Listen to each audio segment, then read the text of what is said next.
आज जनता ने स्वीकार किया है भाजपा को, तब मोदी जी से लेकर सारे के सारे लोग हिंदुत्व की हथेली पर खड़ा है। तो जनता तो आज हमको, आपको, इनको, उनको भी स्वीकार कर सकती है। धनबाद में जमशेदपुर से बाहर निकल के धनबाद के हम लोग बात कर रहे हैं, तो यहाँ पर बीजेपी जो है पीएन सिंह जी के विकल्प में कोई प्रत्याशी तलाश रही है। अगर आपको मौका मिले तो आप धनबाद लोकसभा क्षेत्र के चुनाव लड़ेंगे? नहीं, मुझे ऐसा नहीं लगता है कि बीजेपी को प्रत्याशी तलाश रही है। ऐसी जो खबर है, उनका ये बात आ रहा है कि 70+ बात आ रही है ना, किसी भी भारतीय जनता पार्टी के राष्ट्रीय राज्य के किसी पदाधिकारी ने ऐसी बात कही हो तब न मानेंगे। पीएन सिंह को ही दोहराएगी भाजपा तो वही रहेंगे उम्मीदवार, और भाजपा ने कभी नहीं कहा है कि पीएन सिंह जी नहीं रहेंगे।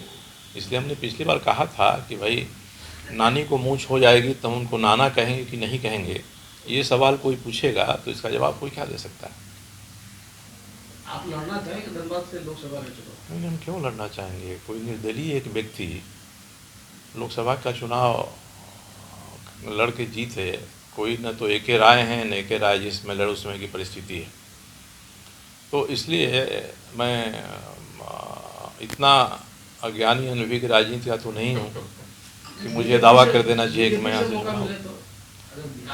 सवाल विचारधारा वही है, मगर भारतीय जनता पार्टी, मैं तो कह रहा हूँ राज्य की, केंद्र की भारतीय जनता पार्टी मेरे सवालों पर कहाँ साथ में खड़ा हो रही है, कहीं खड़ा हो रही है। तो अभी आप बोले ना कि राजनीति में कुछ भी संभव है। नहीं, मैंने इसके लिए कहा हेमंत सोरेन जी की सरकार को समर्थन देने के लिए सामने है। नहीं, ऐसा नहीं कि राजनीति में कुछ भी संभव है, कुछ भी नहीं संभव होता है, कुछ चीज़ें ही संभव होती हैं। भाजपा के लोग जो विशेष करके सांसद विधायक लोग बार बार आप धनबाद आ रहे हैं तो थोड़ा चमक रहे हैं। अब ये तो उनकी समस्या है, उनकी मानसिकता है, उनका मनोविज्ञान है। कि आप टिकट लेके आ जाइए। मैं हर बार, आज भी आया हूँ तो एक धार्मिक कार्यक्रम में जो लोगों ने बुलाया, अगले 5 मई को आदरणीय बनखंडी मिश्रा जी की किताब का विमोचन है। उनके सूत्र ने मुझे फ़ोन किया था कि हरिवंश जी आ रहे हैं, उन्होंने कहा है कि आपको भी बुलाइए। तब तो ऐसे सवाल आएंगे तो मुझे फिर सोचना पड़ेगा कि मैं 5 मई को यहाँ आऊँ कि नहीं आऊँ। तो नकाब लगा कर तो कोई नहीं आ सकता है ना। और हर जगह जाना आना, बोलना, संपर्क करना चुनाव लड़ने का ही कारण नहीं होता है। मैं तो जमशेदपुर से चुनाव नहीं लड़ना चाहता हूँ, नहीं लड़ना चाहता था 2005 में। मैं तो बोकारो से लड़ना चाहता था, मैंने कह भी दिया था। अचानक निर्णय किया, जो भी राजनीतिक कारण हो, कि आप जाइए जमशेदपुर से चुनाव लड़िए। तो मैं ब्रीफकेस लेकर गया, नॉमिनेशन किया और जीत गया। तो इसलिए कोई ऐसा नहीं है कि आदमी तैयारी करता है, आने का मतलब यही है। अब दामोदर महोत्सव हम लोग गंगा दशहरा वो करते हैं, 30 मई को गंगा दशहरा है, तो उसकी तैयारी तो 15-20 दिन से हम लोग करेंगे।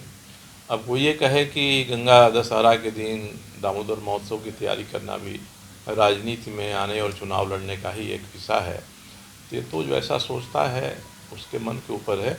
और हर आदमी अपना विश्लेषण करने के लिए स्वतंत्र है, कोई भी कुछ कह सकता है।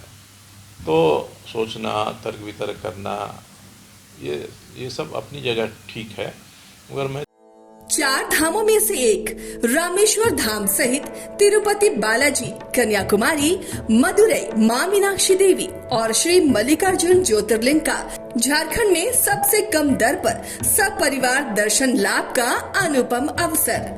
संपर्क करें माँ कामाख्या धार्मिक रेल यात्रा, केसरी नर्सिंग होम, पहला तल्ला, पिस्का मोड़, रांची। वेलकम टू चाचा मामा दंगल।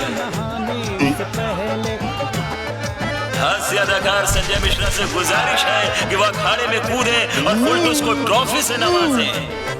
लगता है समाधि ले ली। अरे बुला रहे हैं।